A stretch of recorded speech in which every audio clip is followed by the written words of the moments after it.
Hello everyone, मैं सुमन। स्वागत है आप सभी का आपके अपने यूट्यूब चैनल स्टडी बाय सुमन पे।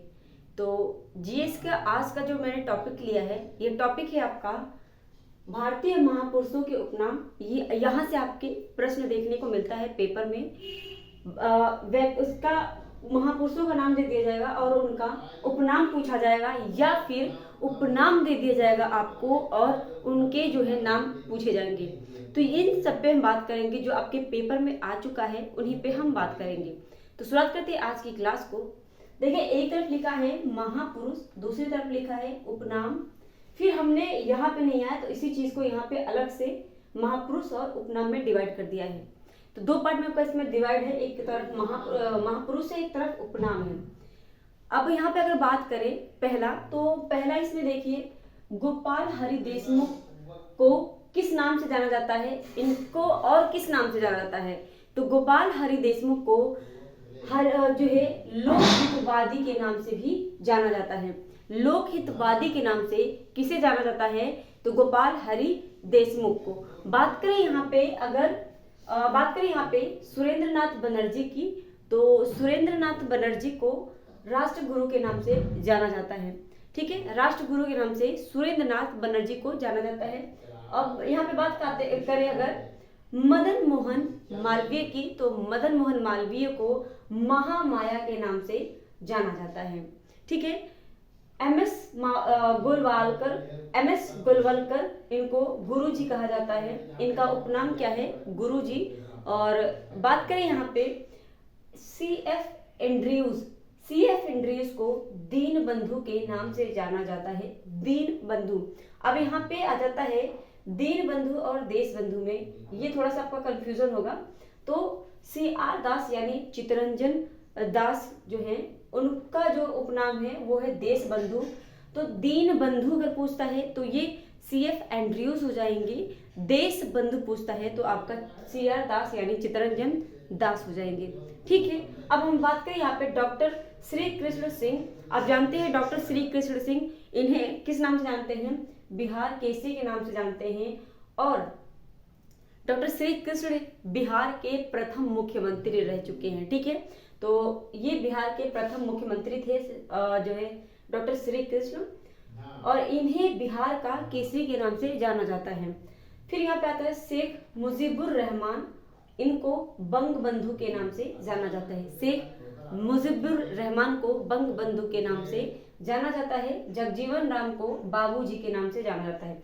आप जानते हैं जब अंतरिम जो सरकार का गठन हुआ था, उस टाइम पे आपसे पूछा जाता है कि जो श्रम मंत्रालय था वो किसके जो है पक्ष में था, यानी किसके हाथ में था, तो जगजीवन राम के ही हाथ में था।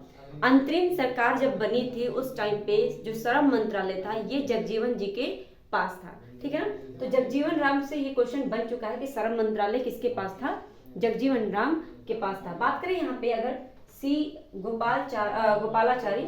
राजगोपालाचारी, ठीक है, तो सी राजगोपालाचारी को राजा जी के नाम से भी जाना जाता है। अब यहाँ पे एक बात आ जाती है राजा राम मोहन राय, तो ये भी पूछा जाता है राजा राम मोहन राय की जो राजा की उपाधि है किसने दी थी, तो राजा राम मोहन को राजा की उपाधि ये अकबर द्वितीय ने दी थी। लेकिन यहाँ पे पूछा जाए अगर जो है सी राजगोपालाचारी, तो इन्हें भी राजा जी कहा जाता था। लेकिन अगर ये दिया होगा सी राजगोपालाचारी, तो आपका इसमें जो है राजा राम मोहन नहीं दिया होगा। अगर राजा राम मोहन दिया होगा तो ये आपका नहीं दिया होगा। ठीक है, आई होप ये बात आपको समझ में आ गई होगी। अब बात करें यहाँ पे शेख अब्दुल्ला को, तो शेख अब्दुल्ला को शेर ए कश्मीर कहा जाता था, यानी कश्मीर का शेर कहा जाता था शेर ए अब्दुल्ला को। अब यहीं पे बात करें तो पंजाब केसरी के नाम से किसे जाना जाता था, ये आप कमेंट करके कमेंट बॉक्स में जरूर बताएंगे। सुनील गावस्कर, इन्हें लिटिल मास्टर के नाम से जाना जाता भी है और जाता था उस टाइम पे। चंद्रशेखर को युवा तुर्की के नाम से जाना जाता था, और इनका जो है उपनाम क्या था, युवा तुर्क चंद्रशेखर का। ठीक है ना, बात करें यहाँ पे महर्षि वाल्मीकि, तो महर्षि वाल्मीकि का उपनाम क्या था, ये रत्नाकर था। कर्पूरी ठाकुर को जननायक के नाम से जाना जाता था। ठीक है, जन नायक के नाम से कर्पूरी ठाकुर को जाना जाता था। अब यहाँ पे आता है लास्ट आपका जयप्रकाश नारायण, और जयप्रकाश नारायण को लोक नायक के नाम से जाना जाता है। और जयप्रकाश नारायण के से संबंधित एक प्रश्न आता है कि बिहार का वह कौन सा व्यक्ति था जो कि भारत छोड़ो आंदोलन के समय दिवाली के दिन जेल से भाग गए। तो वो यही थे हमारे जयप्रकाश नारायण जी। इन्होंने क्या किया था, जेल से हजारीबाग, बिहार के हजारीबाग जेल से दिवाली के दिन, जब बहुत सारे जो कर्मचारी थे वो छुट्टियों पे थे, तब ये अब दिवाली के दिन ये क्या हुए थे, जेल से फरार हो गए थे। तो ये क्वेश्चन पूछता है कि किस जेल से, तो हजारीबाग जेल से। तो ये सारी चीजें थी हमारे जो है भारतीय महापुरुषों के उपनाम से। ये सारी चीजें आपकी देख लीजिएगा, आपसे यहाँ से एक प्रश्न आपका जरूर बनेगा, वो हर एक पेपर में बनेगा, ठीक है ना। तो अगर क्लास अच्छी लगी है शेयर कर दीजिएगा, सब्सक्राइब कर लीजिए, बेल आइकन प्रेस कर लीजिएगा और कमेंट करके जरूर बताइएगा कैसी लगी है। मिलते हैं हम इसी तरह किसी नए टॉपिक के साथ। आज के लिए इतना ही, धन्यवाद।